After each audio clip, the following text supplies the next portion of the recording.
Well, good morning, everyone. This is Thursday.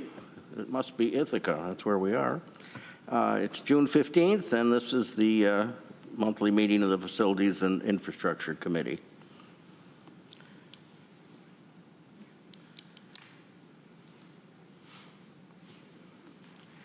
Changes to the agenda. The agenda has a double, under number 7, there's a double A, so we're only really going to do it once. And there's also an amendment to, under 7, to resolution, I guess it's going to be A, B, it's going to be C. We're going to have to renumber those, C and D.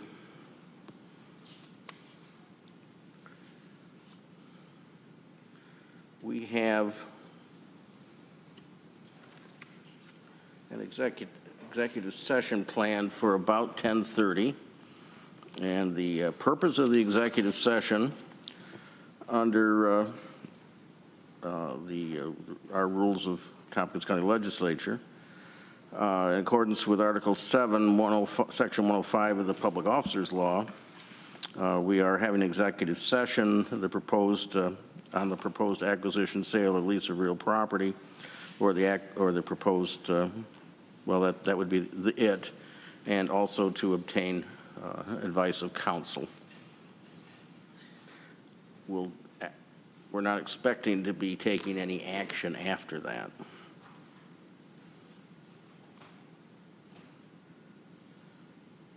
Any other changes? We've been joined by our chair.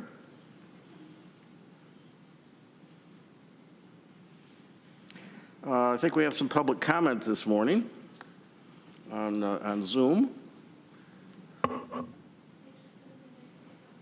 Okay, I think we have our both Britton brothers here, or just one? Both of us. Well, welcome. Always nice to see both of you. Well, thank you. Nice to see you. Been a while. Okay. Do you want to go first? Yeah. Am I recognized? Yes, you are. You know, in committees, we like to keep it around 3 minutes, but we don't shut you off at the end of those seconds. I'll cut him off. I'll give it a try. Thank you. Morning, everyone. I'm Doug Britton. I would like to comment on the recent resurfacing of Warren Road using the hot in-place asphalt recycling method. Bruce and I sent you all a couple of emails within the past few weeks relative to that. And obviously, I'm not going to go through everything in the email, but I would like to just make 3 policy suggestions that I hope you will consider adopting, which are as follows. Number 1, I think it would be good to limit the use of that method to non-residential areas. You all saw the photographs of the black smoke. Realistically, nobody can be expected to breathe that. So my suggestion is if there are homes or schools or playgrounds adjacent to the road, that you refrain from using that. Some places it might work, but not, like in Brooktondale, realistically. Number 2, I would suggest that you use it on roads that are open and do not have overhanging or nearby vegetation. Our hedgerow, I think, is a good example of what can happen. And Jeff, you in particular, if you haven't come by and looked yet, I would request that you do, and I don't mean drive by, I mean get out, walk up and down, look at the branches, look at the bushes, and say, is this the way I want my bushes to look? And if the answer is no, then I think that where you use which technique should be adjusted accordingly. Now, most of the damage to our bushes was either, over the pavement or laterally within 8 feet, although one spot it was 13 feet away. So I would think that, as a minimum, a reasonable policy would be that if there are bushes or trees either overhanging the road or within 10 feet of either side, don't use this method, because it's going to cause problems. We know that. And then the third one is that I do think it would be wise to issue advance notice for all road work. And I don't just mean siren, because most people don't read that. I think anyone who lives or works adjacent to a road that is going to be worked on should be notified that there will be noise and dust and fumes, and they should plan accordingly. It's not just this method. It's, you know, if there's a pavement mill, it's going to be kicking up dust. Even if it's just somebody out front with a jackhammer, you know, you should let them know. You're going to be depriving them of the use of their yard for a period of time. They should be aware of that. So it wouldn't be, I don't think, too disruptive to the county to issue a notice, but it can be pretty disruptive to the residents if you don't. So that's pretty much it. I think those three, you know, don't do it where it's going to hurt people. Don't do it where it's going to hurt trees and bushes, and let people know what's coming so they can plan accordingly. So I hope that you will adopt those as official policies of the Highway Department. And thank you very much for your consideration. Thank you, Doug. Bruce, did you want to speak? Yes, thank you. I wanted to address the committee relative to the ongoing work on the Warren Road Hill. It's nice to see work being done there. There's crews that are currently resetting the sunken and collapsing catch basin inlet grades. Some curbs are being reset, and then the hill is going to be, as I understand it, mill and paved. But we're disappointed that some of the bigger issues are not being addressed. Many years ago, when that stormwater drainage system was put in, the Farr brothers got the contract. They were just in over their heads. County took the project back over, finished much of it with county labor. The rest of the curbing was put in by Prado. And the hill has just not looked good since. There's erratic curb lines. Some inlet grates are in the travel lane, some are outside. There's negative super elevation at the bottom of the hill. Some curbs are too high, interfering with driveways. I think the basic problem was that Farr did not have a transit and didn't know how to use it and just did everything by eye, which, you know, for the most part works, but not always. In any case, we were told these problems would be addressed next time the road was worked on. So there's that. In addition, more recently, there was the Forest Home Traffic Calming Plan, which was developed, nationally recognized traffic calming consultant input and participation by the county, the town, Cornell, emergency service providers. I think, Mike, you were involved. Just briefly, that called for 21-foot curb to curb, 18-foot travel, pavement, textured shoulders, both sides, walkway, one side. And again, we were told, well, next time county roads get worked on, we'll implement those features. And in fact, when the upstream bridge was rebuilt recently, the county did put those features in on the approaches. So with both of these promises resulting from two different projects, we were sort of hoping that there would be more than just a minimalist project done on the Warren Hill.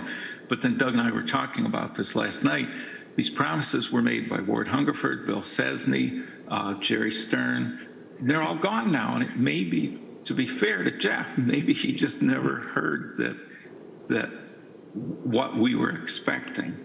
So, but I guess what I'm concerned about is what's being done now may be cheap in the short run, but more expensive in the long run. Just for example, if you're going to correct the negative super elevation at the bottom, that's probably going to mean resetting the curbs that are being reset today. So I guess bottom line, just to wrap up, it would be nice to look at the big picture when doing projects and not just the minimal to get something fixed. And it may be too late for Warren or for much of Warren, but I think Pleasant Grove is still, Pleasant Grove Hill is still in the works for this year or next. And it would be nice to get some of the changes included in that project. And I think I ran over my 3 minutes, but thank you. Well, thank you both for your comments and for your emails that you did send to us, and we will take your comments into consideration. Great, thank you. Thank you.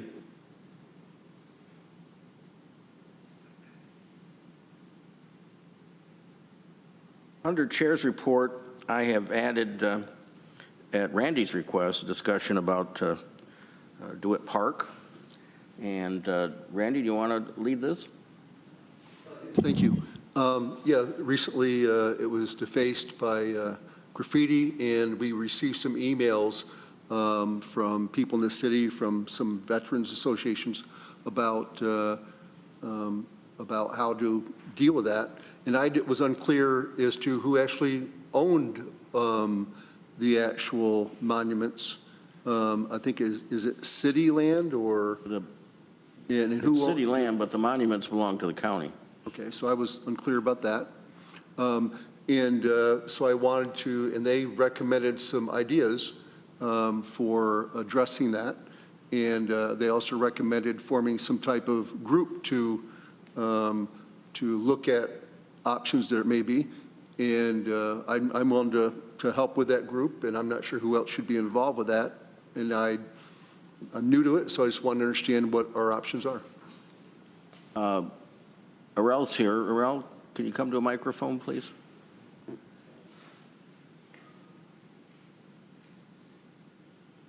Is that typical for monuments like that to be owned by the county? Is that?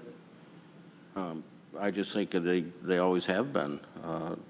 Going back, I think the World War I monument was put in the 20s, and then, of course, the World War II after that. But I don't know about the Vietnam one in the center, but I think they're all county-owned. And if that's the case, I didn't know that. We've not ever had any responsibilities for maintaining or restoring those monuments, but we would be willing Perhaps to I'm be involved. way offline, but I do remember when they were restored by the veterans groups that they came to the county about that. Maybe it's something that needs to be researched. I could be incorrect. I think it would be helpful to nail that down before we decide what we're going to do. Lisa.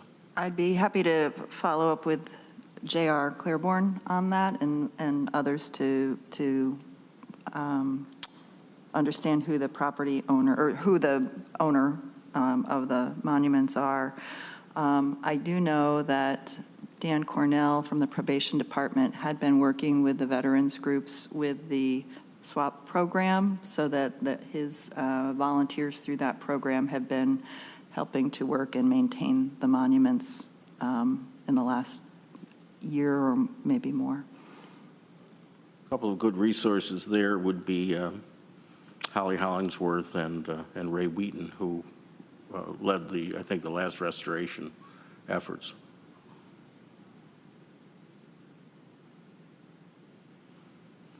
So where are we with the cleanup over there, Arel? Excuse me, Mike. Hi, Jay. Sorry, Go ahead. typing. I don't know if you saw my hand. DeWitt Park is actually owned by the First Baptist Church.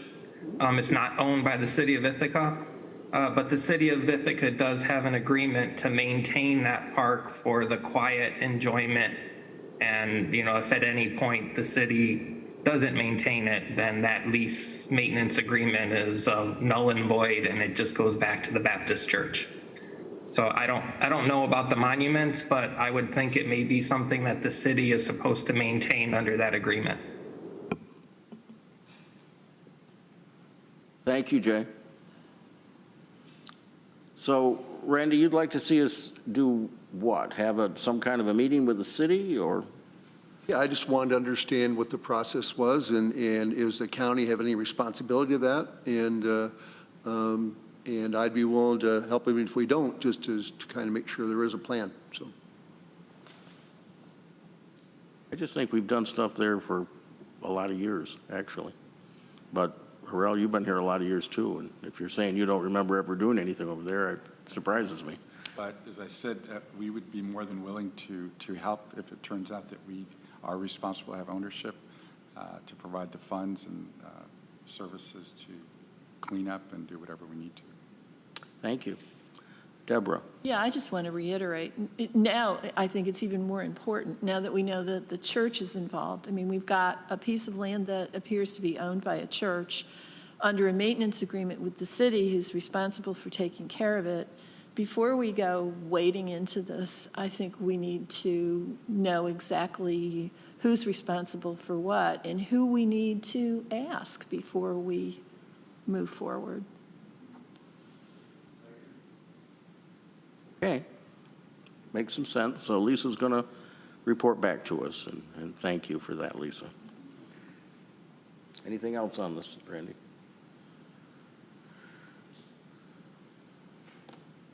Let's go to Lisa. Thank you, Mike. We have one item on the agenda, but before we get to that, Norma has a follow-up to provide regarding the question around CDL testing site. Norma? Sure. Norma Jane, Deputy County Administrator. So just a very quick background. A few years ago, a project was proposed to develop a site at the Tompkins County Airport. The current project for CDL testing, the capital project that's been proposed, estimated cost is around $1.5 million to develop that property.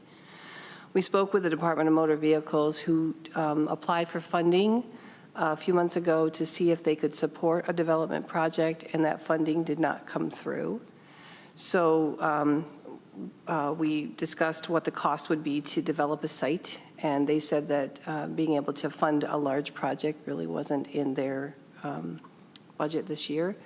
We discussed other options such as existing space, and from that we talked about locations in or near Tompkins County, and the concept of approaching TC3 to see if they would be willing to support a site for this testing came up. So yesterday, I don't think he's here, Jeff and I spoke with the folks at TC3, with the facilities director, their security officer, and Bill Talbot and Corey Post from the president's office, just to talk through what this might look like. They seem to be very receptive to supporting or offering one of their spaces to support this type of testing. The college, at this point, we would work with Department of Motor Vehicles and coordinate with TC3 to see, what the next steps would be to provide that site there. Just to add to this, currently our testing sites for Tompkins County residents are in Binghamton, Painted Post, Auburn, Syracuse, and Oswego, so the TC3 site would be closer at this point than any of those sites for residents. And that's where we are. Thank you, Norma. Let me just say that when we were searching for sites in the past, we did approach TC3, and they were not keen on the idea at that time. So this sounds like a change, and maybe there are a lot of reasons for it, including pandemic. Deborah. Yeah, thank you. Thank you for doing that groundwork, Norma. It sounds like an interesting idea. So what would the associated costs be if we were to have a site at TC3?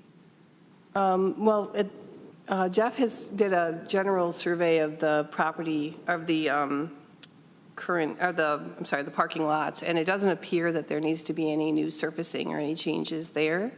What we talked about yesterday was when the agreements are developed, in the agreement to make sure that we're addressing any future surfacing needs.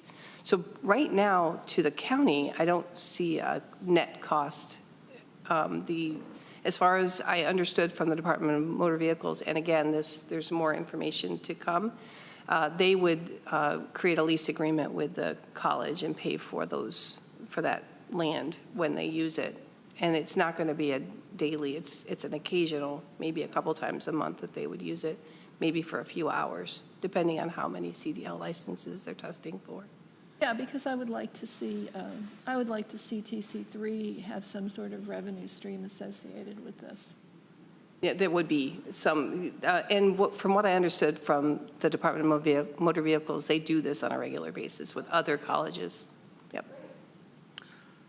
I would point out that we helped to fund some capital projects with Cortland County at the college, and there is a need for resurfacing most of their lots. The money that they had was only going to pay for doing some resurfacing up fairly close to the college and not the whole lots.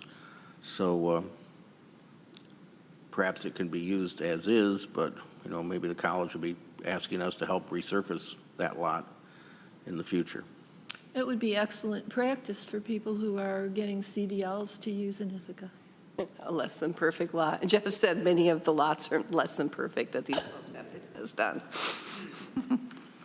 Jeff, did you want to make any comment on this? I'm happy to at least say hello to everybody. Good morning. I'll hear your name, but you don't get a chance to talk. Thanks, Mike. Yeah, I drove up through there. It was a pretty brief meeting yesterday with the TC3 people. They just kind of repeating what Norma said already, that they seem okay with this. And I think the next step is really just between the state DMV people and TC3 to develop an agreement. And as far as, compensation and things like that, whatever TC3 wants to be between them and the state, we can certainly help out with a role at some point if needed, or if not. But just would kind of end up saying that, the condition of the parking lot, the access road, everything that I saw would be well served to do this testing at that location without any upfront needed work or repair. But I did recommend that they do keep an eye on it and make sure that it doesn't adversely, with the heavier trucks, bigger trucks, adversely impact any of their infrastructure, and that the agreement somehow addresses that. That's all I have. Thanks. Thank you, Jeff. Thanks for looking at it. Anything else on this issue? You're still up, Lisa. Thank you, Mike. So the other, resolution that's before you on the agenda, I'm happy to speak to. I don't know if it needs to be moved prior to that? Yeah, we can do that. Someone want to move Resolution A under number 5, reimagining public safety community healing mosaic / mural. That's ID 11731. So Greg's moving that. Is there a second? Seconded by Randy. Tell us about it. Thank you. So, and here with us today is Mona Smiley, the CJC director. I'll kick it off and Mona can speak through the details, but this is a project that is in the current Reimagining Public Safety Plan for 2023 under community healing. The scope of it was a little bit different. We've been approached by the Downtown Ithaca Alliance for an outdoor, more public project that would involve a county building, the Center for History and Culture, and an installation of a mural there. So being that it is a county building and a change in the scope of the project, wanted to bring it both to the F&I committee and later today to Public Safety Committee for discussion. But with that as the groundwork, Mona, would you like to talk a little bit more through what's happened in the last few weeks? Yeah, sure. Thanks, Lisa. Good morning, everyone. Well, good morning, Mona. The CJC met with Terrell Washburn, looking to do some type of placemaking collaboration with DIA, and then we met with Ben for the History Center. So the initial thought for the mosaic was here at the CJC in the conference room. It would be used as a backdrop for Zoom meetings or whatever. But when we found out that they were looking for placemaking to help beautify some of downtown, Terrell presented Baby Bank Alley, which would be right up against the side of the History Center as a possible location. So we have been working with Dr. Nia Nunn and Black Girl Alchemist from Southside Community Center, and Anne Marie Zwack on, she's the local artist that would be used for this project, on identifying another space, which is the one that, you know, we're presenting for you today. It would be a combination of Anne Marie and the young ladies from the Black Girl Alchemist creating an image. It would be a mixture of a mural and a mosaic, since it will be outside. The mosaic part of it would accent any type of visual effect on the mural. So like if they decided they were going to create like a beautiful woman, the mosaic part of it would be like maybe her jewelry or something of that sort. And where the idea stems from is the Black Girl Alchemist will do a healing and reflection retreat and think about, I think the theme is, what does community healing mean for them? What experiences have they had with law enforcement, or whether it's traumatic or it's positive or whatever type of experience they have? Their reflections would then show through their artwork. So we're pretty excited about it. I think the young ladies, we've met them. They've been here to the TJC and seen the space here, but they're even more excited now because it'll be more public, where people will be able to go and enjoy their work that they've created. Thank you. Questions? Randy? Yes, hi, Mona. Hi. So I'm looking at the picture here now. There's a lot of graffiti on that wall now. So that would be an improvement. I like the idea. I'm not sure everybody else feels about it, but would the design be pre-approved before they start doing anything, or how does that work?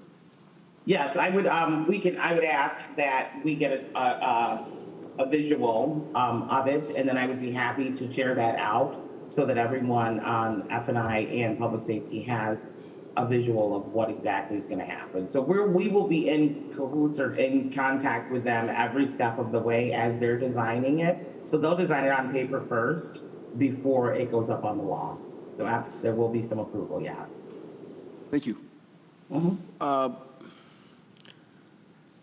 We did something like this a number of years ago when we allowed the mural to be put on the old library building. And I think we also authorized a mural that could go on the building C on the east side at that time.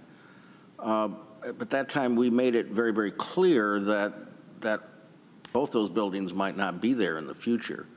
And why I'm raising the issue is that artists have a lot of protection under state law as to their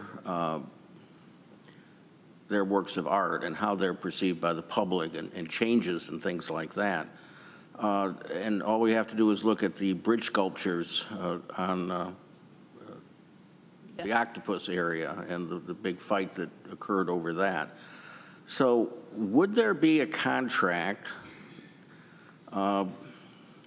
and would we retain the ability to remove the sculpture or the mosaic and mural in the future, and without having it blocked by the artists, if we needed to do that in such a way that it's treated respectfully, but that we would not be hindered if we needed to do something else? Mona, I can speak to this one because I did have a conversation with Holly Mosier, our deputy county attorney, on this, and she did some research on it. And yes, there will be a contract between the CJC, the county essentially, and the artists who are creating this. So we would look for those types of protections in the. I worked on one of those contracts myself in my private practice, and it's really important for the municipality to retain respectful control. Yes, ultimately, this is a county building, and yes, so those rules would apply. Deborah? Yeah, I'm really conflicted about this. I realize that the money's been put aside. I realize that the community healing process is important, and it's an important piece of our reimagining public safety plans. My problem is that in a prior life, I worked as Christmas relief help for F. Oliver's olive oil and vinegar store. And I remember that alley. Were you an elf? No, I was a little tall for an elf, sorry. More of a Grinch, Deborah? I'm sorry? More of a Grinch? More of a Grinch. But I just remember that alley being dirty, dark, narrower than it looks in this picture, filthy, full of garbage. I just can't help but think that we could find a better place for this. All due respect to the Downtown Ithaca Alliance, I'm really disinclined to vote for this, and I'm sorry.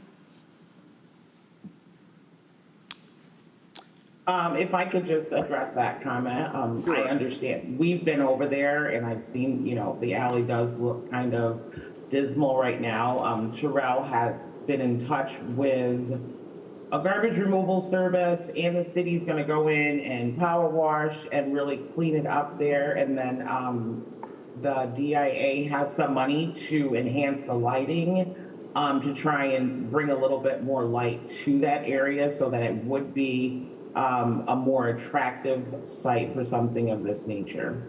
You promise? Sure, I promise.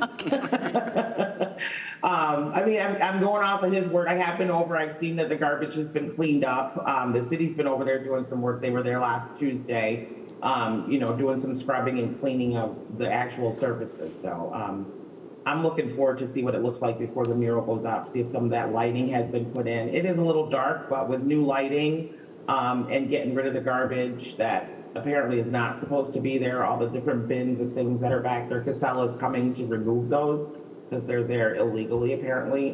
So they're definitely cleaning the space up before this has even started. Thank you, Mona, that's reassuring. You're welcome.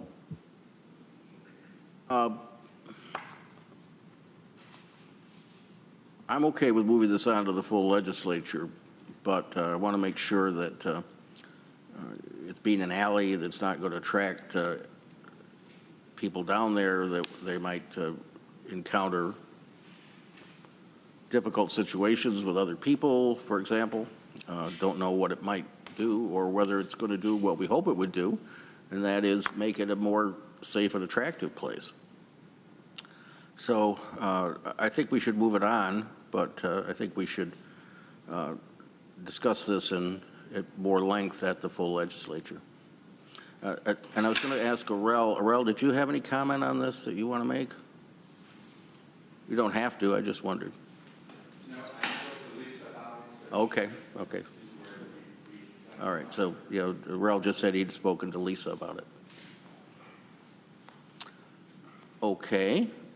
Are we ready to vote? Those in favor? Any opposed? That's unanimous. I didn't mention that Lee Shurtleff is excused this morning.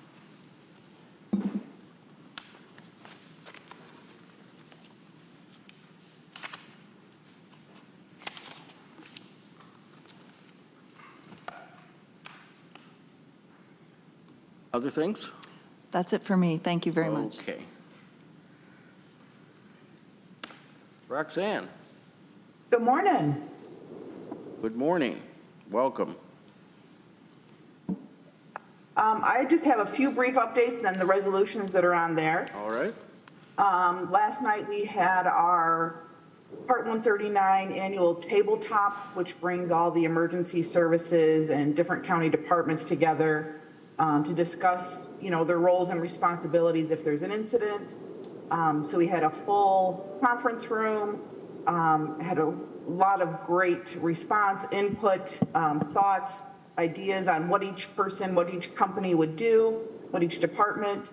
And we're looking at possibly holding smaller groups for the different sectors throughout the next few months, just in case there is an incident, you know, the airport's prepared. There's multiple things that happen, multiple, you know, people involved. It was a great turnout. So then next year, what will happen is we actually have our triannual full-scale drill. So that'll be a big event, and we'll keep everybody updated on that. We're always looking for people that want to play crash victims, you know, or come and observe. On June 3rd, we had one of our airport firefighter operations technicians graduate from the New York State Fire Academy. It's a requirement and a mandate for their job here at the airport. It's a 15-week program, very extensive.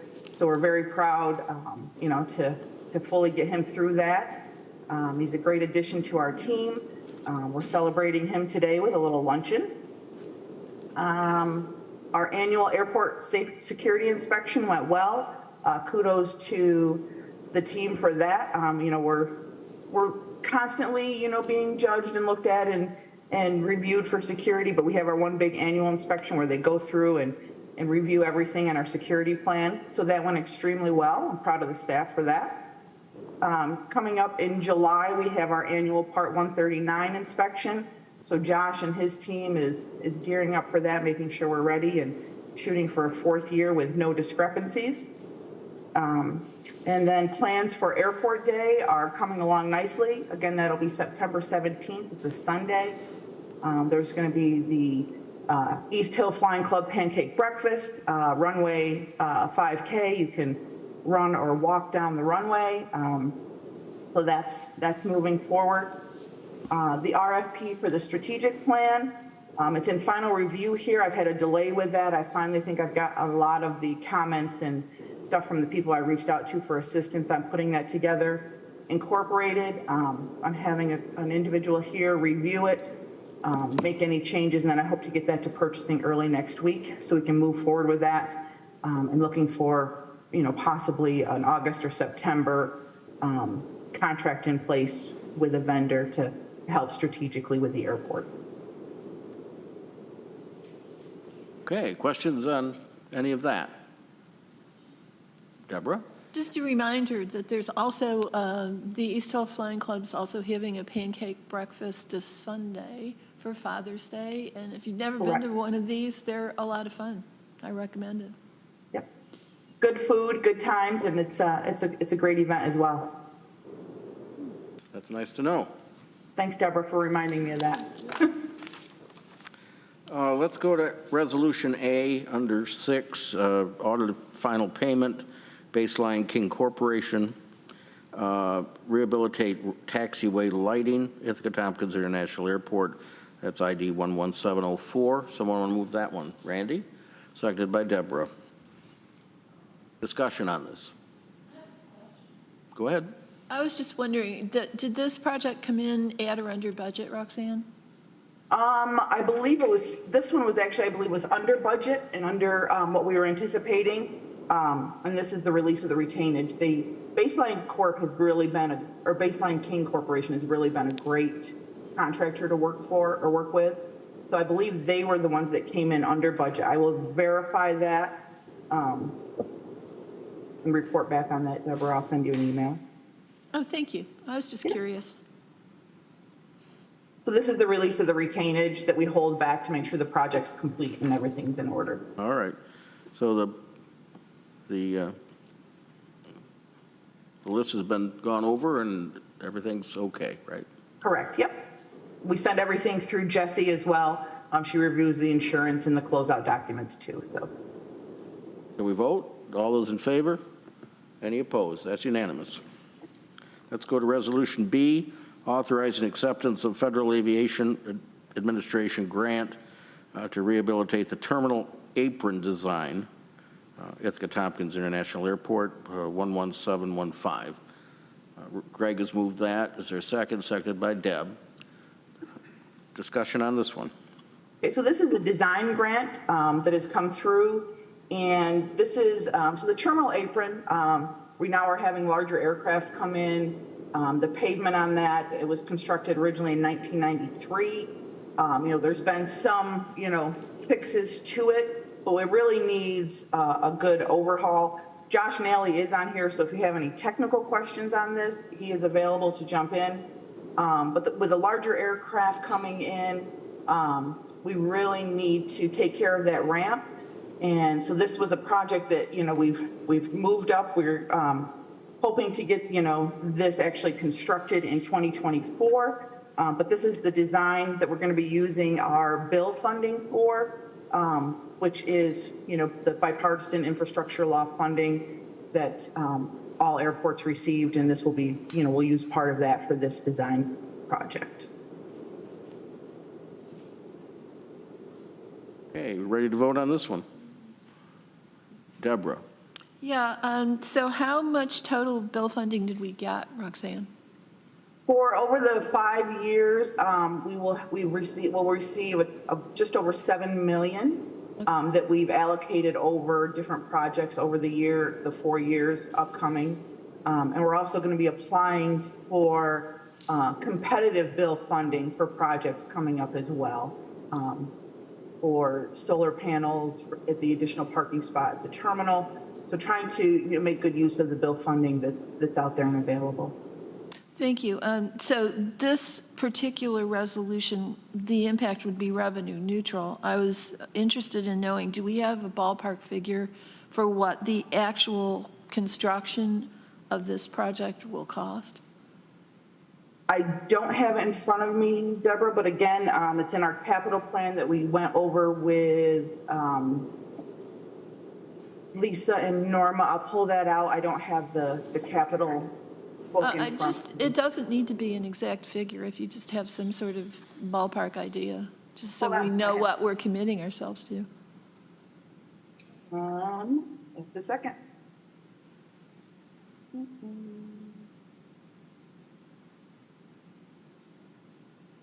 For construction, we're estimating about $4 million.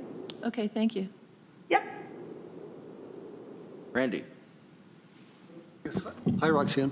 Hi, Randy. So this is just to design the apron, this thing. And so is any of this, I see it's under the PFCs that are going to be charged to the airport. Is that in your budget now? So the PFCs are separate from our operating budget. So those are passenger facility charges that come in. We are, of course, with our employments down, we're not collecting them as fast. So this may be, a portion that the county would outlay first, but we are guaranteed to collect them and cover them with PFCs. Okay. Are we ready to vote? Those in favor? Any opposed? That's unanimous. And we have resolution C under 6, which is contract extension, cleaning service, Ithaca Tompkins International Airport. That's 11748. So I want to move that one. Deb? Seconded by Greg. Go ahead, Roxanne. So this, so our cleaning contract we have with Redderer and Sons, they do the terminal cleaning. It's due to expire in like mid-August, end of August. So I'm requesting to extend it for 2 reasons. First, getting the RFP out in time slipped by my to-do list. So additional time to get that out and get a good response back would be helpful. But also it's helpful to have it run on our calendar budget year. It makes more sense to start the contract in January. So that's what I'm doing. I spoke to the vendor. He's willing to extend it at the current price, which is what we estimated and budgeted for the full year. So it's just looking to extend it a few months to get us a start date of January 1 with a new company. So it's a 4-month extension. Correct. And then you're going to go to RFP? Yep. Any discussion? Randy? Yes, Roxanne, when you put this off RFP, is this current vendor a minority or woman-owned business at all? Or? They are not, but we will put that information in there, and we try to look for that as well. I believe, that's part of what we do with CNS too for our Title VI and our disadvantaged business enterprise. always looking for additional, so we have additional information that we send out in hopes of getting a vendor that fits within that category. Thank you. Yep. Are ready to vote? All those in favor? Any opposed? That's unanimous. Anything else, Roxanne? And I just want to thank Norma for her work with the stuff with the DMV. I think that's definitely a sensible option. Instead of spending 1.5 million for a new location, if it works at TC3, with that few people, I think that's a definite county saving overall too, budget-wise. So thanks, Norma, for all the work you put in on that. It's appreciated. Okay. And that's it. All right. We appreciate your being here this morning. Thank you. Let's go to transportation planning. Dwight and Frank are here. Find yourself a microphone.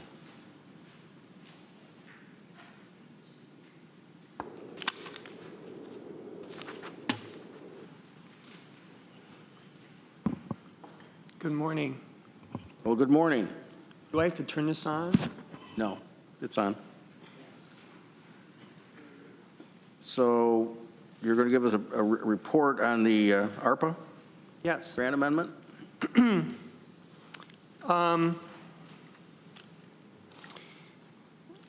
In 2022, the county passed the allocation of the, approved the allocation of CARES Act, CRISA, and ARPA funding that we got from the federal government for, through the FTA. And what I want to just mention is that, well, TCAT received just over $5.6 million, and it was initially applied for operating assistance. And TCAT realized that they had a very urgent need to replace their fare collection system. We went through a period of a couple years where the state was using our 2019 statistics to pay us operating assistance, and that occurred throughout the entire state for all the transit systems. But it became very clear that the present technology from a very older system was failing, that there were no replacement parts available, and it was more difficult to have accurate numbers for passengers. On top of that, they weren't collecting the electronic fare data that they need, that frankly accounts for about 90% of all of the fares. So it just began to fail on buses. And this, starting last year, it was brought that we really do need to have a new, modern, working, reasonable fare system, collection system, that will account for all of the electronic fares being paid, which, as I said, was the majority. And so we agreed that $1,568,490 of TCAT's ARPA funds would be, we would have a budget amendment with the FTA, and that is in process. And I just want to tell you that that money has been switched from operating assistance to this necessary capital project. And we are following all of the procedures that the FTA has for us. And with that knowledge, TCAT conducted a procurement, awarded it, and the fare system is coming in. End of June.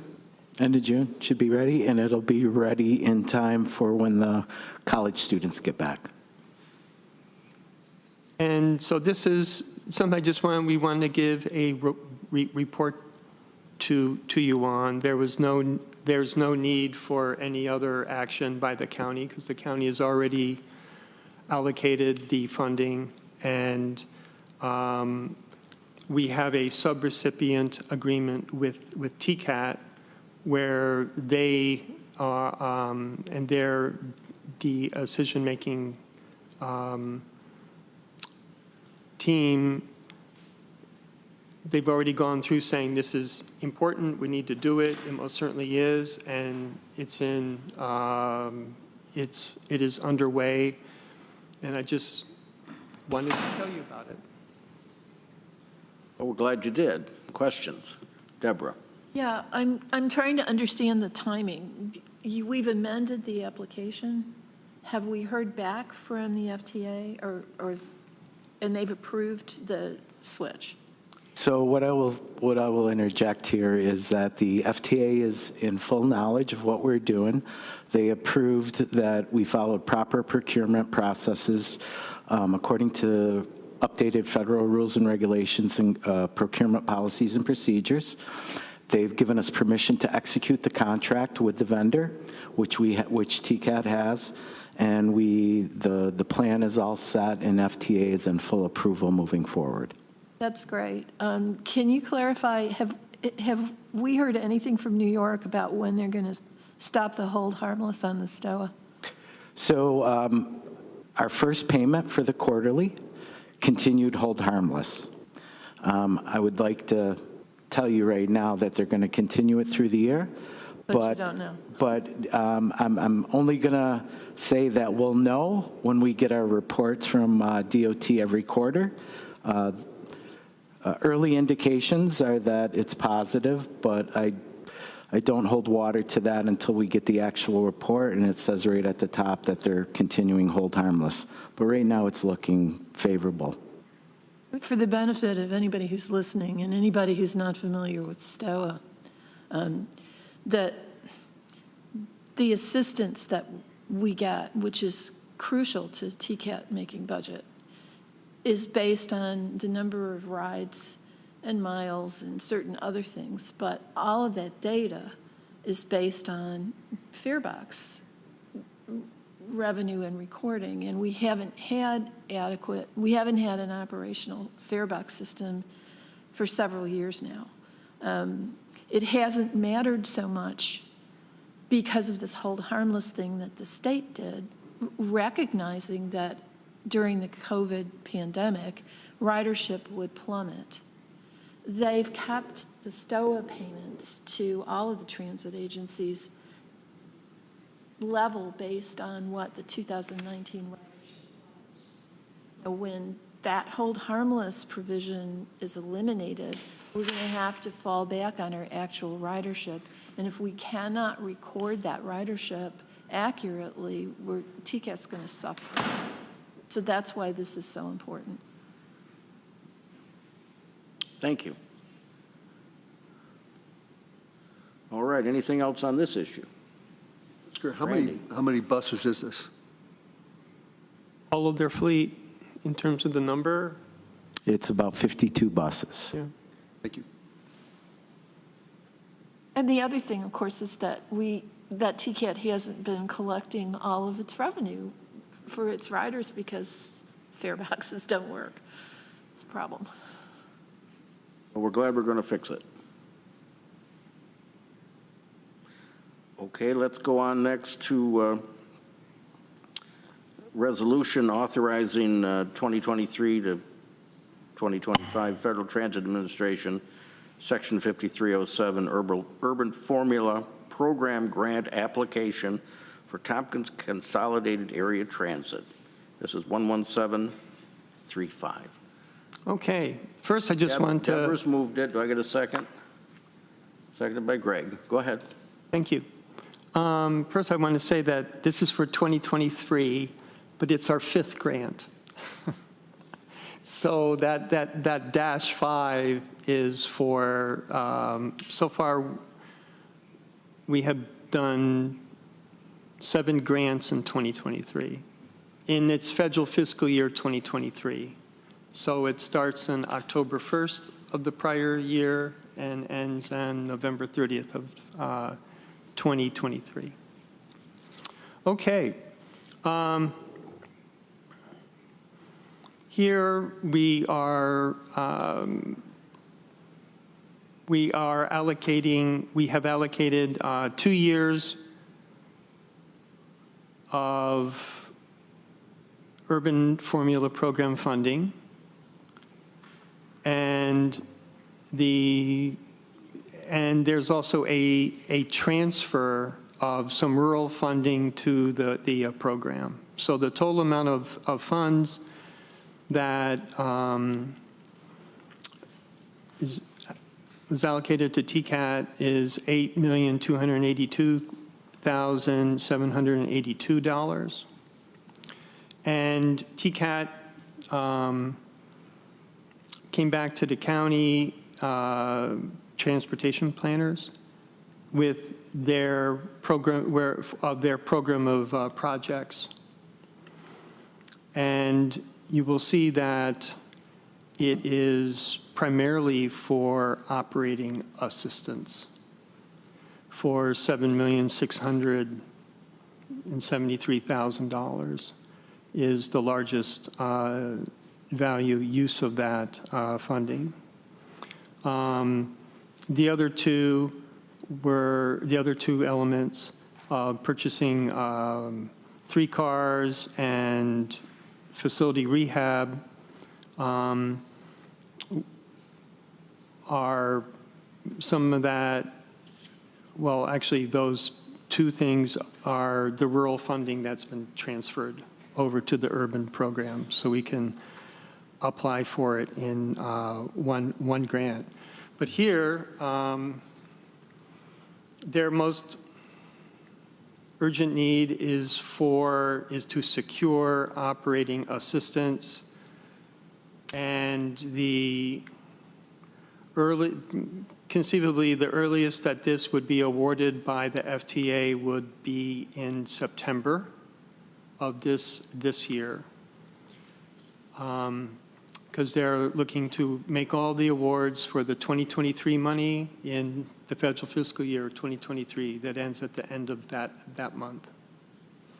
So I'd be happy to entertain any questions about this.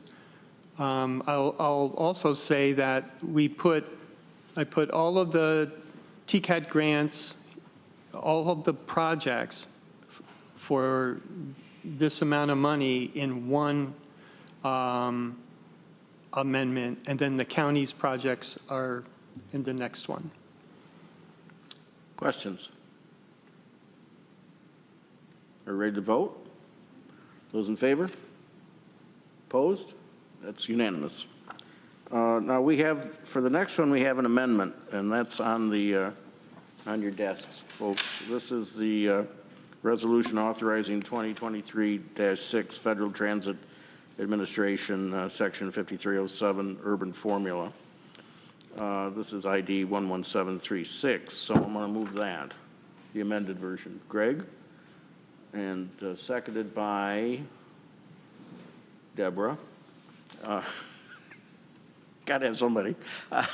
Okay, go ahead, Dwight. Okay. Tell us why it was amended. Okay.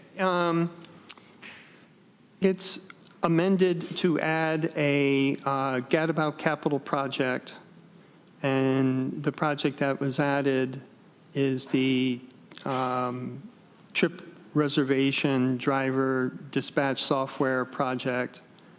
For the federal funds used was $20,778.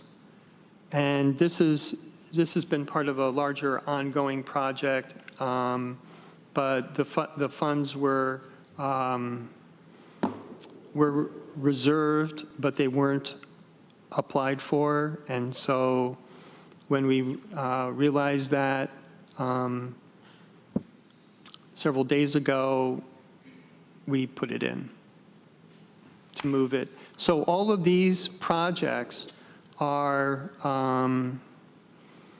managed under contract by the Transportation Planning Unit. And so that's why these are the counties. The earlier one was TCAT's projects. We are catching up for reimbursement for a number of administration and mobility management expenditures from 2022 here and 2023. So we're catching up and putting things in order. Questions? Deborah? Yeah, I have some, I'm trying to understand, on page 17 in the packet, there's explanations for where some of this money's going. I noticed that there's mobility management through the Center for Community Transportation. There's also mobility management through CCE's Way to Go. So I looked at Way to Go's website, and it seemed like there's just an enormous amount of duplication of effort between this SCIMP mobility management initiative and CCE's Way to Go initiative, and I'm wondering why we're spending money on duplicative efforts. I would beg to differ in terms of a duplicated effort, and it's more of a collaborative effort. Way to Go, I mean, Cornell Cooperative Extension is limited to education. And the special community mobility programs that we have, including mobility management, are implementing training for the community, and this also supports 211's administration of the FISH volunteer driver taking their reservations and assisting to dispatch drivers. So Cornell Cooperative Extension cannot operate like mobility services. And so we have a collaboration, and we have used, first time we began doing this was back in 2008, and it has developed and will continue to evolve. And I think what you will see is that at some point in time in the near future that there will be more of a integration. But everybody's doing what they're skilled doing, and we cooperate and we meet together, and this is how we work.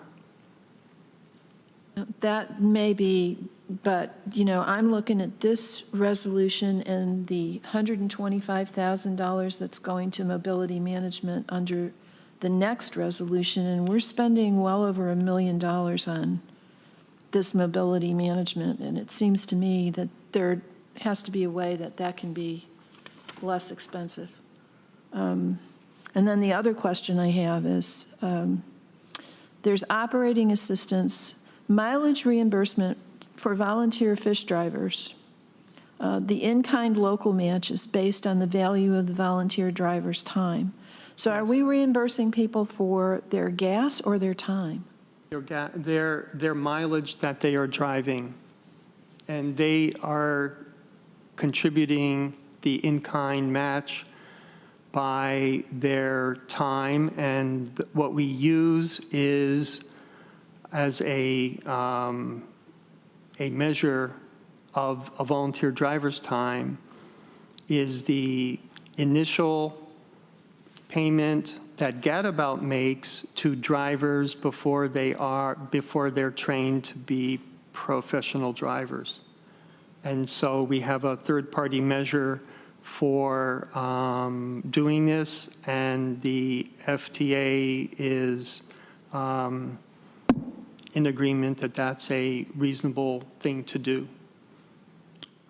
May I interject to answer your question? Okay. So a couple things.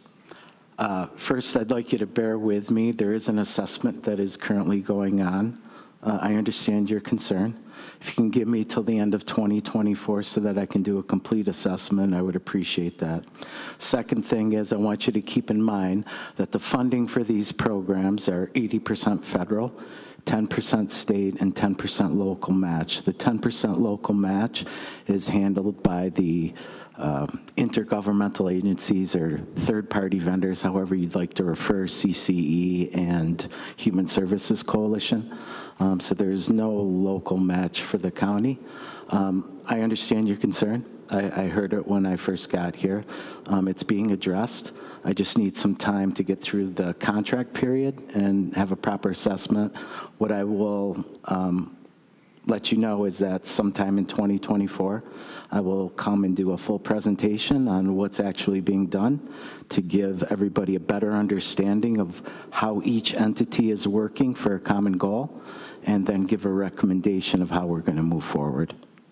I'd appreciate that. And I recognize that the bulk of this is federal funding, but this is federal funding that, you know, we need to use as efficiently as we possibly can. And I agree with you. Thank you. Randy? I had a similar question. Thanks for bringing it up, Deborah. You know, I've been trying to understand more about way to go, and it's one of the few things that CCI just don't understand. And so, you know, so I appreciate you doing that. I had a question. You're transferring from a rural transfer to this program. What is that? Is just a way of moving money, or is it taking money away from your rural activities, or what does that mean? So what that means is there's a federally funded rural transportation program which is managed by NISDOT, by the state. And every 2 years, they ask for applications. And we submitted our application last year. And we've indication that the state, and let me take one more step back. We are both an urban and rural county. So we have urban funding, and we can apply for rural funding. We have continuously applied for rural funding since like 1983, okay? When we became an urban area, what the state knows that the FTA region supervises the county's urban grants. And so what the state does is that they transfer by letter to the FTA the rural money that they award to the county to the urban program as a way to manage the funding.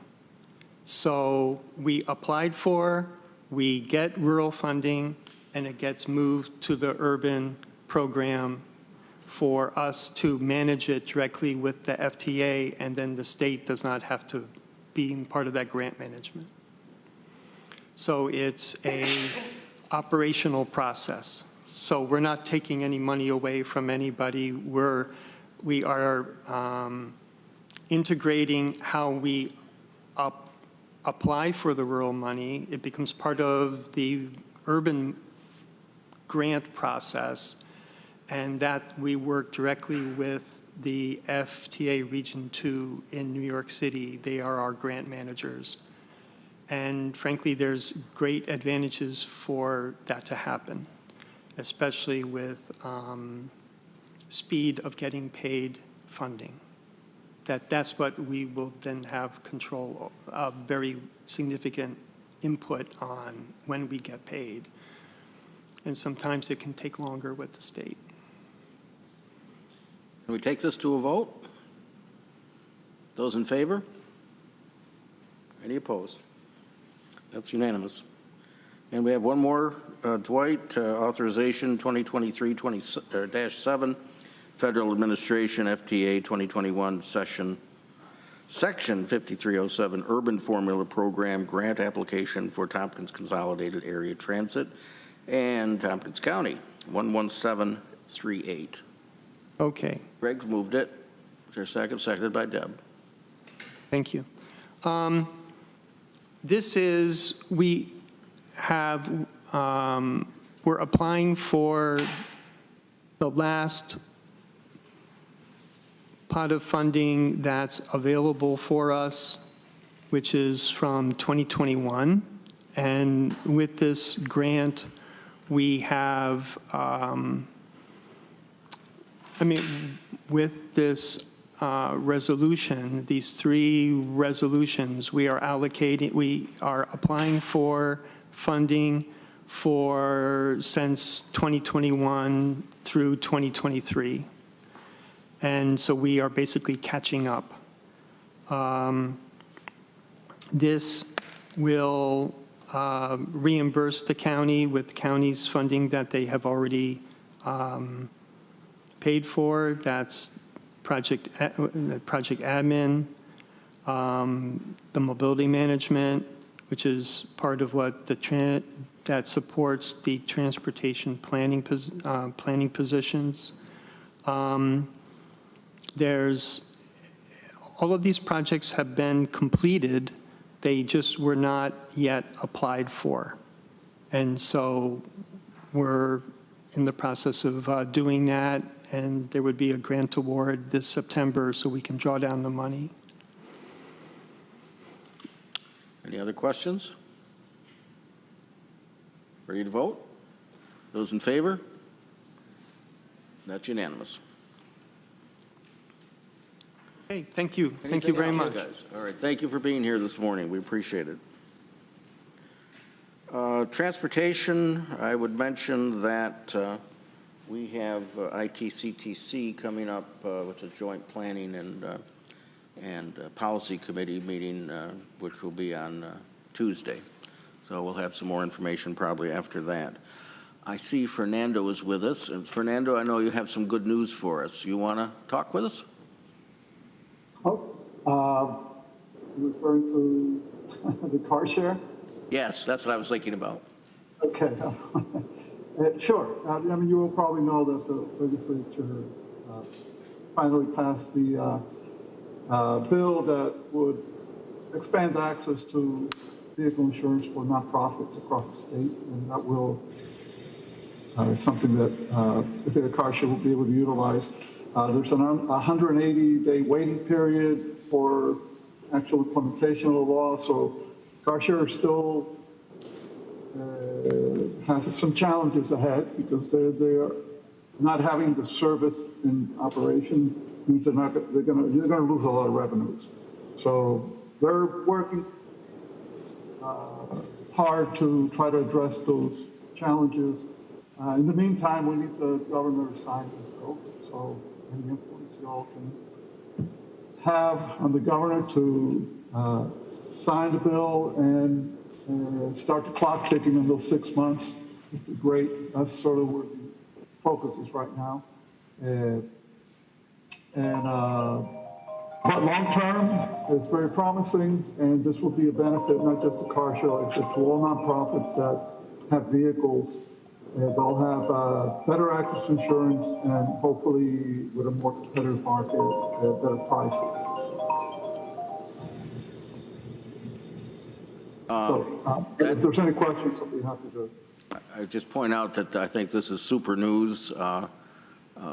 We were really in danger of losing the whole program if they couldn't have insurance. And of course, they have suspended the operation of it because they didn't have insurance. Right. And now that there's an opportunity to change the state law so that they have a way of getting it I think is terrific news, even though it may have to be suspended for another 6 months or so. Right. One thing I'll say from this whole process, one of the things that Archer did was ask its members for statements of impact. How is this affecting you? And it was very interesting to see how after 15 years, we've had Archer for 15 years, it's become integrated into the transportation menu in the community. People use it in ways that we weren't aware of and are dependent on it in ways that we weren't aware of. And so there's been a bit of something I think our share staff learned about the impact of the program that we didn't know before this whole process. And I think we need to give a nod to our Assembly member Anna Kellis and our State Senator Leah Webb for their work on getting this special legislation through. Yeah, they were terrific, and can't say enough of the way they supported this program. Fernando, anything else you'd like to tell us before we move on? No, this is good, and we'll have our meeting next week. Glad to have you here. Thank you. Jeff, are there things that you'd like to report to us this morning? And do you want to say anything about the Warren Road project? I don't really have anything to report. I think that the Warren Road project is going okay. There's no large concern out there.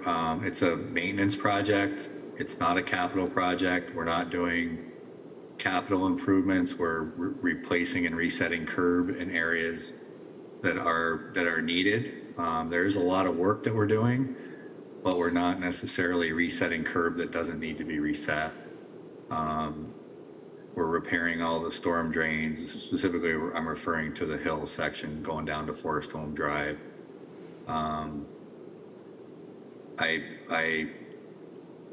It will be a really large improvement. It's been needed for quite some time. We are not planning to do any kind of a capital improvement with, at this time. We really quite often hear that in this department about promises that were made and things that were said by others, years ago. And we try and address them and do what we can with the funding that's available. But in reality, we can't always perform that extra work. And in this case, it's not needed. It's a nice thing. It's a little bit of a cosmetic improvement is what the request is. But it's not the time for us to do it this time. It's a maintenance project. It's an overlay project. It's needed. We're happy that we're there doing it. And I'm sure the rest of the community will be very happy when it's completed.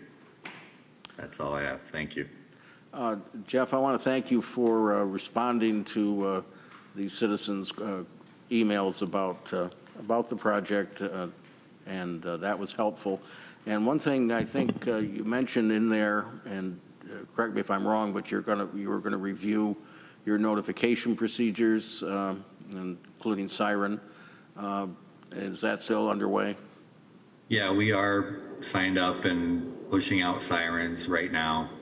That was something that we noticed recently that the town of Ithaca was heavily involved with. It is a pretty broad-based notification system. We also use our electronic message board. I think that's kind of a really good tool for announcing any kind of work that we're doing. We're kind of down to one. We are in the process of purchasing a second one. We've had two, but our original one that we bought is now kind of dated and hasn't been performing. You know, we're missing letters and things like that, so it's getting older, and we're not really using it anymore. But once we get back up to two, that works out really well. We certainly notify. I think there's one area that we would have. I wish I could sit here and say that we did, you know, notify better. We do a really good job. If we didn't, I think we would hear much more of this sort of complaint or this issue from residents. This one is a unique one with a vendor and coming in, and but that doesn't mean that I would have, in all honesty, appreciated thinking someone on staff or myself. We really just kind of missed this one, and certainly in the future we'll do a better job on the notification end of things. Okay, thank you. Randy, then Greg. Yes, thanks, Jeff. Recently, you're working on Van Kirk Road, and you sent an email out letting people know that the road is going to be closed, and I appreciate that. I did forward it. It's good to receive that in my district because I was able to forward it to the school and people I knew who lived in that area. So any kind of notification for anything in my district is always great to receive in advance. Regarding the resurfacing you were doing in that process, I was actually surprised to see the people working there didn't have masks when they were doing that work, and it was exuding a lot of, you know, contaminated oil, probably burn off, those types of things. I think we probably should look at that for some more denser areas where that's a process we should be doing, but just my thoughts. Greg? Yeah, thanks, Jeff. I had the state on 79 right outside of my house use. Is it the hot in place, or what's the process called? Yeah, you got it. It's hot in place recycling. Yeah, I mean, so from an environmental impact or from a sustainability standpoint, this is a much better process to resurface or improve road conditions, correct? Other than, you know, than the alternatives, which would be scraping it up or grinding it up, grinding it down, trucking in, you know, new hot mix and some sort of thin layer and respreading it and all those type of things? That is true. It's definitely an aspect. I refer to it as a tool in the toolbox. It doesn't work everywhere. It doesn't work on every road. But you're correct in that the other processes that could have been done at this location would have been a mill and fill, where you mill out the material. That milling material is placed in trucks and hauled and deposited in a stockpile.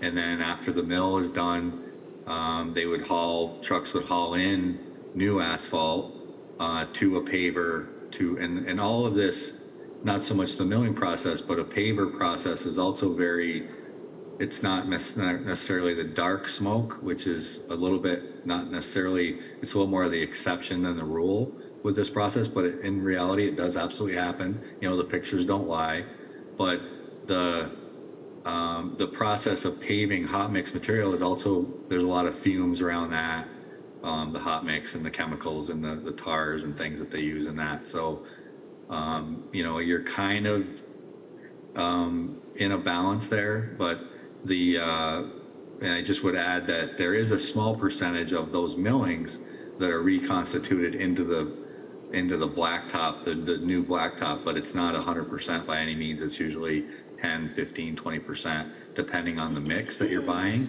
But that is 80% virgin material that is all, you know, processed through an asphalt plant. So the recycling piece, the hot asphalt recycling and doing it in place, I feel like it is a somewhat of a sustainable operation, although I'm not going to go too far with that because I really don't know exactly how it would be looked at. There's there's still other materials used that may not be looked completely green, but it is a cost savings in that way, the trucking aspect and things like that.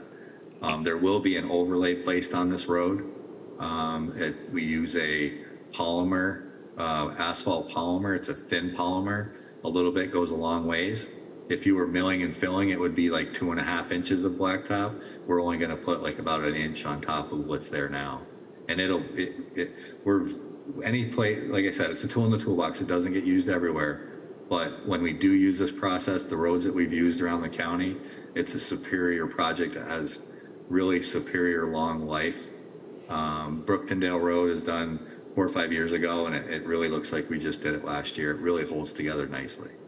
Yeah, I got to watch the process from my front door and my commute to work, and I'm glad that we employ this process because I do see that there's benefits. I do hear the concerns. You know, when I first saw the tree that overhangs 79 in my front yard that was a little burned, I was like, oh, that's a bummer. But it's green. It came back. You know, it's a temporary thing for a greater benefit. I think the notification piece is important. I think Siren is a good tool.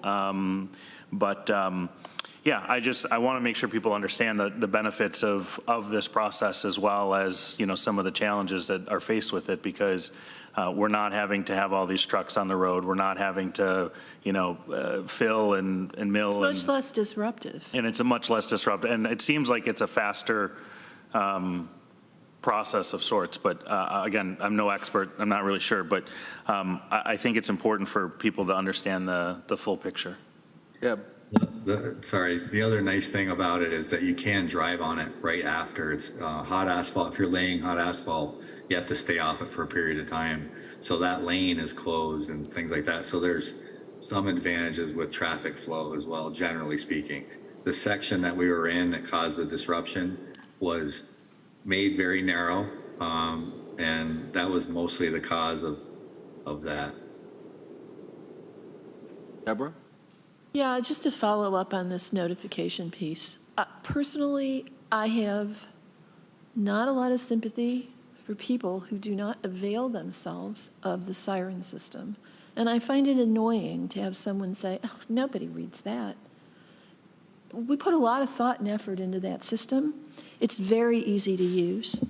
It comes to my text message, it comes to my email. I can tell immediately if it is in an area that will directly impact me or my day.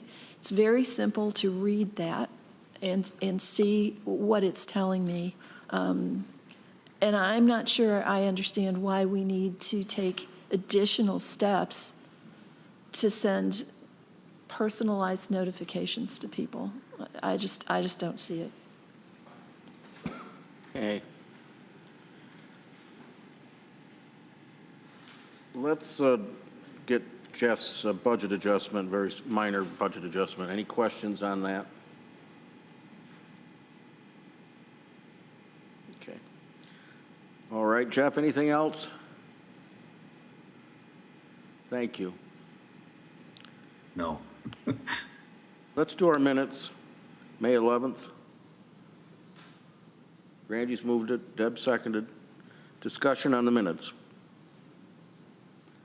Let's vote. All those in favor? Any opposed? That's unanimous. All right, now we're going to talk about the downtown facilities discussion. We have I'm going to have Bill introduce him in a minute, Mr. Lange, our attorney. And also, I want to give a preference here to Lisa to mention the report that she's given us here, which is kind of important. But I do think we should go into executive session at some point and talk with our attorney about this. So I don't know if it's like you, but I haven't had a chance to digest all of this report. It's pretty thorough. And Yes, so I do have a PowerPoint which walks us through the highlights of the report, and okay. I do want to say there are probably 8 or 9 staff that have worked pretty hard on this for a couple of months. All right, well, let's I guess we'll need to do that, Bill, first, okay? Go ahead. Okay. Thank you, Mike. I'm just going to share my screen.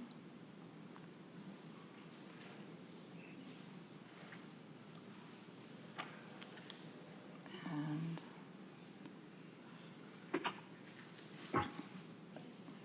okay. This is going to be a brief high-level presentation, understanding that you did receive the office space needs plan yesterday afternoon. Quite literally, we were working on it right up until then. And by the way, these are great aerial photos. Oh, thank you to Dominic and Rob for those. Just to follow up, a document of the sort of the planning to address office space needs was requested at April's F&I committee meeting to aid in the decision-making. At that time, I believe I indicated we have all the elements of the plan at our disposal. We just need to rework them and put them in a different format. I was correct, we had all the elements, but I did underestimate the time and effort that it would take to produce it. So I just want to say thank you to Katie, Megan, Joan, Arel, Jay, Norma, and Dominic for all their work on this plan, and it's really due to their hard work that we were able to share it. So I know you received the information yesterday. I don't want to assume that any of you have had the opportunity to read it thoroughly, so I just want to go over the highlights of it to walk you through it. On page 2 of the document, we laid out the decision-making considerations, both primary and secondary, when considering how to address the space needs of the county. Those include fiscal considerations, space needs of departments and staff, centralization of services to the public, eliminating the need for lease space, alignment with the county sustainability goals, as well as secondary considerations such as community space in meeting rooms and staff for public and parking, as well parking for public and staff, as well as other considerations. Next, we included a summary of the gap between the existing office space and the office space needed, and based on the studies that were conducted and recently updated by Holt Architects, that gap is estimated to be 33,500 in gross square footage among the departments in the downtown complex. That number also includes the departments currently in leased spaces. On pages 4 through 5 of the document, we provided a summary of recent activity to address the county's space needs starting in 2019 through the present day. And I'm not going to go into detail on that piece as we've covered it before and many of you have lived through it. Starting on page 5, section 5 of the document, we started a comparison of 3 alternative solutions to address the county's space needs. One is to lease additional space to cover those needs. The second is renovate the current holdings that we now have and lease further. And the third is build a center of government. As a caveat, all 3 of these options are going to require some level of renovation and attention to the existing county buildings in the downtown complex, and all of the 3 options fulfill the demands of the Office of Court Administration that we vacate the county courthouse. They just achieve that in different ways. So I'll go over the highlights of each alternative very briefly now. The first alternative, Alternative A, achieves the space goals primarily through leasing the additional space needed to fulfill the county's space requirements. Under this scenario, we would complete the renovations needed that we've been deferring in the downtown complex in Building C, the old jail, and the Daniel D. Tompkins building at a cost of approximately $9 million. It assumes we would mothball the Key Bank and professional building for 5 years to determine the best use of that space. The cost of mothballing those buildings would be $50,000 per building per year, or approximately $500,000 over 5 years. We'd lease the additional $23,000 in space needed, which amounts to about $2.5 million over 5 years, in addition to the spaces that we're already leasing. We could then sell the Red House, 408 North Tioga Street, estimated to be approximately approximately $300,000. And the cost of leasing and mothballing the buildings would be costs covered through our operating budget, equivalent to about a 1.1% tax levy increase. The cost of the building renovations would be covered through the general fund and sale of the property, so this option assumes no bonding. There is a slide coming up comparing the financial implications of all three options side by side, where all of this information will fall into place, and that side-by-side comparison is also in the plan. Alternative B has us renovating the properties acquired by the county. However, even after renovating and utilizing all the spaces in the Key Bank, the professional building, and the Red House, we'd still need to maintain our current leased space of 10,000 square feet, and we'd need to lease an additional 8,700 square feet to close the space gap. We've listed the cost of renovating those three properties totaling between 19 and 20 million, as well as the renovations on our existing buildings in the downtown complex totaling about 9 million. So with this option, we'd need to lease the additional space at another 183,000 per year, totaling $1 million over 5 years. And that, coupled with the space we're already leasing, would amount to $2 million over 5 years. There wouldn't be the sale revenue in this option, as we'd be renovating the Red House for our use. And financing this option would be through a combination of general funds and the general fund and bonding. We tried to keep the use of the general fund consistent in all three options, so that first $9.5 million in costs would be funded through the general fund and the remainder would be bonded. And with this option, the combination of additional lease costs and bonding results in a levy increase of around 1.5%. Alternative C, that should read. Alternative C is to build a center of government. And this option would fulfill our space needs through new construction on the 300 block of North Tioga Street. It also involves the deconstruction of Key Bank and the professional building and Building C, minor renovations in the downtown complex, and the potential sale of 2 buildings. The capital costs of a new building are estimated to be between 31 and 33 million, and with minor renovations to all the other downtown complex buildings and the deconstruction costs, all told, the capital costs would total between 35 and 37 million. Because this option fully meets the space needs, there wouldn't be a need to maintain leases or lease further. In fact, there would be a savings generated by no longer having to lease. And if we choose to bring in the Workforce New York Career Center into a center of government, we're required by statute to co-locate with the Department of Labor. But under this arrangement, the New York State Department of Labor would be leasing space from the county, and we'd potentially generate some lease revenue in that arrangement. So that amounts to $1.2 million in savings over a 5-year period. In this option, we would sell the Red House, and if COFA and Veterans Services are included in the center of government, we would have the option of selling the Human Services Annex building and returning it to the tax rolls. The financing of this option would take place through a number of sources. We would potentially receive $1.1 million from the sale of 2 buildings. Like the others, we'd use $9.5 million from the general fund, $1.8 million from the capital reserve for design costs, and this is already included in the capital plan as such for the last couple of years. This option out of all of them has the greatest opportunity for grant funds. For instance, we had applied for $10 million in congressionally directed spending this year, and there are also NYSERDA and other grants related to energy efficiency that we could apply for.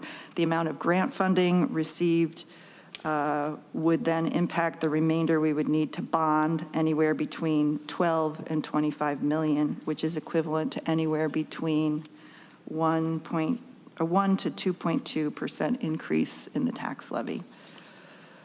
So this is the side-by-side comparison of all 3 options. That's found on page 9 in the planning document. It lays out the relative costs, the financing options, and the budget impacts of the 3 alternatives. And wherever possible, we attempted to lay out the alternatives and express the dollar figures in a consistent way so as to provide an apples-to-apples comparison. Under the costs, you can see the relative, the relative costs of construction or deconstruction, the 5-year cost to mothball existing buildings, the 5-year cost to maintain existing leases, the cost of adding new leases, or the 5-year cost avoidance of leases and generating lease revenue. Under financing, you can see the relative revenue from the sale of properties under the 3 options, and those are expressed in the positives here.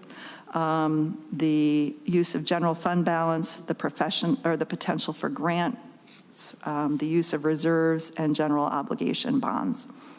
And then finally, under the budget impacts, you can see the relative tax levy increase for each option, the percentage levy increase, and ultimately the impact on taxpayers. Again, just hitting the high points on page 12 of the report, there is a matrix that evaluates the 3 options according to the criteria we laid out in the beginning, using the primary and secondary considerations, the space needs of departments and staff, the centralization of services to the public, eliminating the need for lease space, alignment with the county's sustainability goals, and so forth. And to the best of our abilities, we attempted to evaluate and answer these questions for each of the options in an objective a manner as possible. On pages 12 and 13 of the document, it discusses the next steps to embark upon once an alternative is selected. And then finally, there's information available in the document, additional information available, a chart on parking considerations, which we could spend a lot of time on, but isn't really our primary focus. There's an inventory on all of the county buildings in the downtown complex, as well as 6 appendices with all of the reference materials and the structural assessments and so forth that we've done to date. So that sums it up, and look forward to your feedback once you have a chance to digest the report, but I'm happy to answer any questions you might have right now. I want to say thank you to the whole team for work on this, because I think this gives us something that this committee really wanted to have, and that was a plan, even though there are alternatives that we have to make decisions about, but it's a plan for the downtown campus. And I think when we go and ask for things like grants, when we talk about possible restrictions that we may have as far as the use of the property, I think having a plan like this really gives us another notch in our belt to be able to persuade the public that we've done our homework, and to persuade folks that may be questioning our decisions as to where they're coming from. Deborah. Yeah, I want to second that. You all did a fabulous job putting all of this together. And I'm sorry we didn't have more time to spend on it today. I did have one question.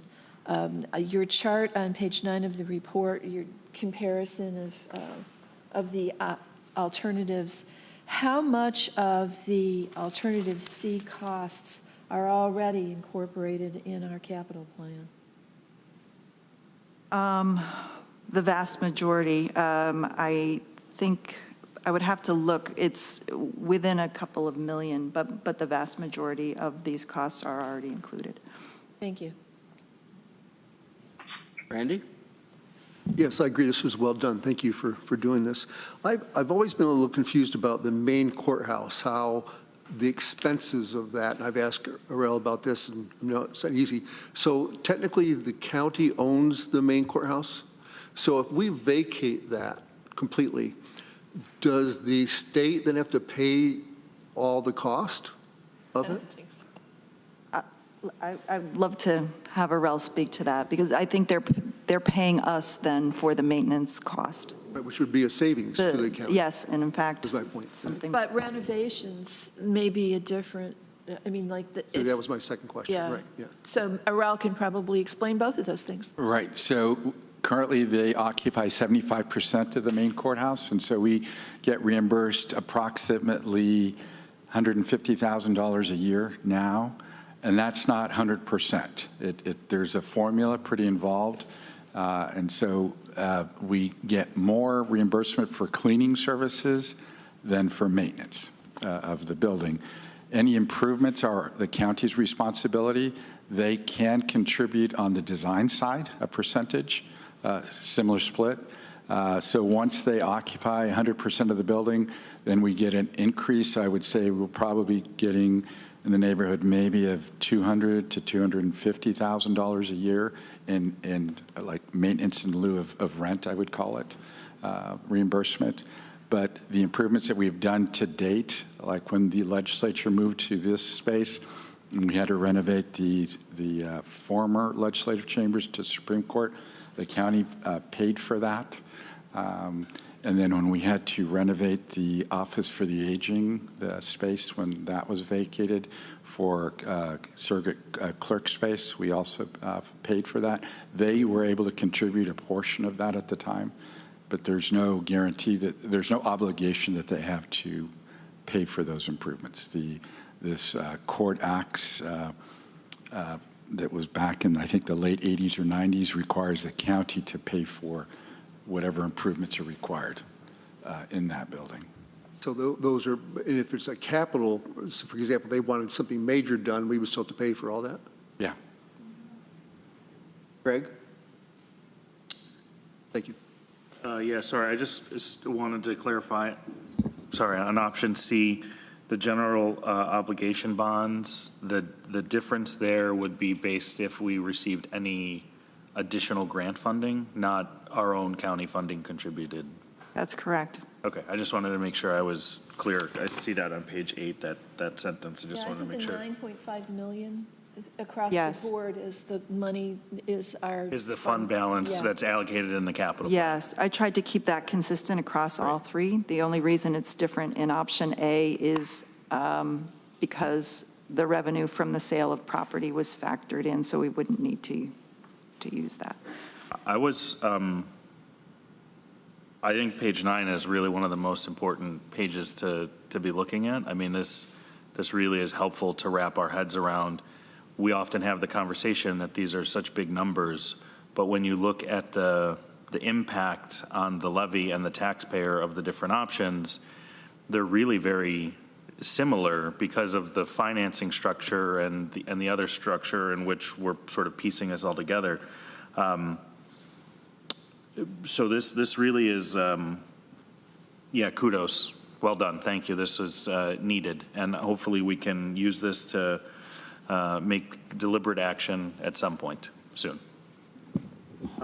Just let me make a comment, then I'll go to you, Randy. But on your comment about the main courthouse and the obligations of the state, hesitate to mention this and don't want to throw a monkey wrench in the works here, but we could always have the option of building a new courthouse and moving the state court offices out of that and then just taking over the main courthouse because it belongs to us. Our obligation under the 1980s, whenever the state took over the employees, was that we would maintain the facilities for the courts. And I just want people to know that it isn't that they tell us that they have to be in the main courthouse. And the fact is they might like to have a new courthouse somewhere, as it's sort of what happened with the city. Gee, Greg, maybe we want to go up to the mall with that. There are only 3 options, Mike. I'm only kidding. Stick with the plan. But people should think about that. That is something that's out there. Go ahead, Randy. I didn't get a chance to look at it all, obviously, and I want to comment on it. How should I do that? Should I just do it through this committee, to you directly, Lisa? I want to share my thoughts as I go through it. What's the best way to do that? We're going to have a full discussion of this next meeting. Okay. I'll send you my comments in advance. Okay. And I think at this point, if there are no other questions, I think we're going to go into executive session for the reasons I talked about at the beginning of the meeting. And I don't expect that we'll take any action when we come out of executive session. So someone want to move to go into executive session? For the purposes of getting legal advice. Yeah, and I read it at the beginning, and for discussing proposed acquisition, sale, or lease of real property. Been I'll moved by second Greg, that. seconded by Deb. All in favor of going to executive session? Any opposed? All right, let's give them a chance. And I don't think anybody needs to leave that I see here, so. Let us know, Taylor, when you're. You should hear it turn off.